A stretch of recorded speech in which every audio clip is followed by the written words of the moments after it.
the CEO of a company called Organovo, based here in La Jolla, San Diego. We'll just say Southern California. So Keith, why don't you introduce yourself and tell us a little about Organovo? Yeah, thanks, Maury. So I'll try and give the 3 or 4 minute version of what Organovo does. So at a base, we're a 3-dimensional regenerative medicine company, and narrowly our technology is 3-dimensional bioprinting. So it's the ability to take cells, build a cellular building block, and place those building blocks with high precision into 3-dimensional matrices so that they join together and form a larger tissue with the appropriate architecture that allows you to reproduce human tissue outside the body. And so early on, as we thought about what we should do with that technology, we obviously share the dreams of many of us in this room to take these powerful cells, and in our case powerful tissues, and deliver medicinal therapies that are going to change patients' lives. And we're very focused on that goal long term. We have changed our business model and blended it a little bit with the realities of finance in the world in the past 3 or 4 years, and more specifically with the realities of dilution, because I think there's always money out there, but not always the opportunity to maintain shareholder value for the earliest investors. We've been very true to our early investors. We're entirely privately, non-VC financed to date, and to maintain that value, we've actually adopted a blended business model that focuses on early revenue. We've been able to grow revenues quite a bit, and we're nearly doubling year over year at this point, including doubling our growth. And we are based here in San Diego, as Maury said, a couple miles east near Qualcomm's headquarters. And what we've done to do that is to focus on taking the ability to make tissue and focus on making disease models. So we actually make slices of tissue, if you will, that are useful in disease modeling for pharma partnerships. And some of the questions I know Maury has prepared for us have to do a lot with what kind of partnerships we can build in this space to leverage ourselves, leverage our technologies to make it easier to get to successful business models. And I think that's what we've really focused on doing. So we have multiple pharmaceutical partners. We're using those early revenues, and we have the ability to get milestone and royalty-based deals on the drugs that come out of those, the therapeutics that come out of those deals. And that's what's sustaining us now, and it's been driving our growth. Long term, we do have specific therapeutic tissues and we see the future for our technology as providing surgical tissue on demand for a broad set of applications. Right. So now to my left is Chris Calhoun, and Chris is the CEO of Cytori, and actually I think Cytori is right up the road, right? Yep. So Chris, why don't you tell us a little bit about Cytori? Great, thank you. So at Cytori, what we're doing is we make a point-of-care system that allows a physician to take a small amount of a patient's fat tissue and harvest a high population of not only stem cells but other regenerative cells. So we're kind of different in the fact that one, we have a device is really our core product and not a cell product, and second, that this product is really a mix of cells. It's a gamish, and it's not just kind of quote-unquote stem cell. And so we're taking kind of this mixed population approach.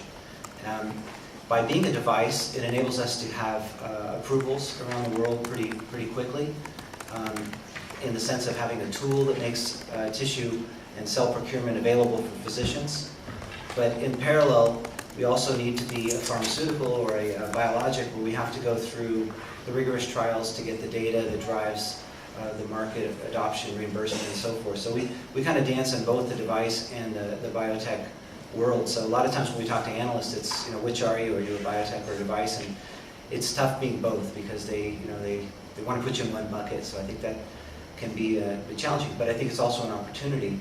And so for our company, by having approvals in many places around the world, we're able to get into the market and get clinical experience and generate revenue. So we really have 2 segments to our business. We have a commercial segment that's been growing, and our focus there initially was to kind of, when you're trying to bring a new technology to a new market, it takes a lot of heavy lifting to educate the market and go out there, and every sales missionary, so it's quite expensive to get that going.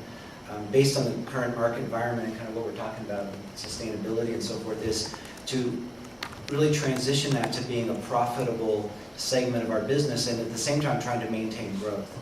And so then you've got the commercial part of the business, and then on the research side of the business, where we're really running clinical trials, in our case particularly focused around cardiovascular disease, we've been narrowing our focus because it's really a platform like many of the technologies, and I think there's a lot of different disease states you can treat, but every one of those is a big bet and takes a lot of capital. So we've kind of been narrowing that focus to really focus on getting a couple of these cardiac clinical trials downstream, potentially towards partnerships and so forth. So it's a very interesting technology that really allows for the physician to be in charge of treating the patient at the point of care with their own tissue and their own cells, and in a very affordable and practical way.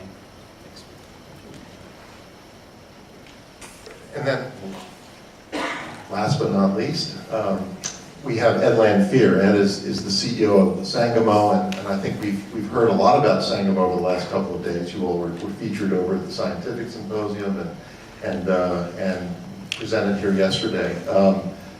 So Ed, why don't you tell us a little about Sangamo? I know you all have been around for a while, but I think your perspective and experience here will be quite helpful. Great. Thanks, Maureen. And thanks to you and Michael and Ilona for pulling this meeting together. And it's been very successful, and I've heard that from a lot of people, so thank you. Maureen mentioned Sangamo was founded about 15 years ago. We went public in 2000, so we've been public for more than 10 years.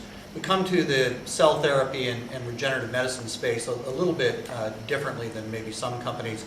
Our core technology and really what drives the entire business is our ability to engineer a naturally occurring class of proteins, the most common protein in man that turn on or turn off gene expression, so transcription factors, and specifically zinc finger proteins. Without going through all the science, we can target these to exactly the gene sequence we want, and then we can drive biologies at the DNA level. We can control gene expression, and we can also physically change DNA sequences with pristine specificity. So it's a very powerful and now quite a widely used technology platform.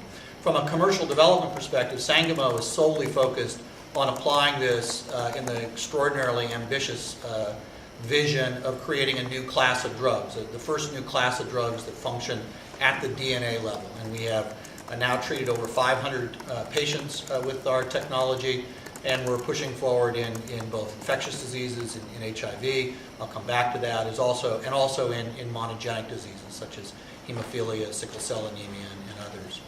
But we've also been quite successful in leveraging this same core technology and intellectual property outside of the human therapeutic space. We own 100% of all of the therapeutic programs right now, but we've done large exclusive collaborations outside of therapeutics. So we have a very broad collaboration with the Dow Chemical Company in their Dow AgroSciences subsidiary. We also have multiple partnerships with Sigma Aldrich in the research reagents and transgenic animal space. And to date, those agreements have brought in from non-dilutive funding over $80 million into the company. And so that's allowed us to fund all of our clinical programs on our own, or as I'll tell you, with third-party partners, and never burn more than $25 million in a given year. As a matter of fact, we ended the third quarter of this year with $85 million in cash, and we're guiding to ending the calendar year with $85 million in cash because of those kinds of partnerships. Although we didn't make Lisa's slide, we did a very successful financing. In April of this year, we raised $50 million. And that's allowed us to really push things forward. We've also been successful in accessing partnerships with CIRM in a disease team grant, 2 grants from JDRF in one of our neuroregenerative programs, brought in $6 million, Michael J. Fox, ATP, SBIR, and those programs have been very important to us in again, pushing forward on the therapeutic slide.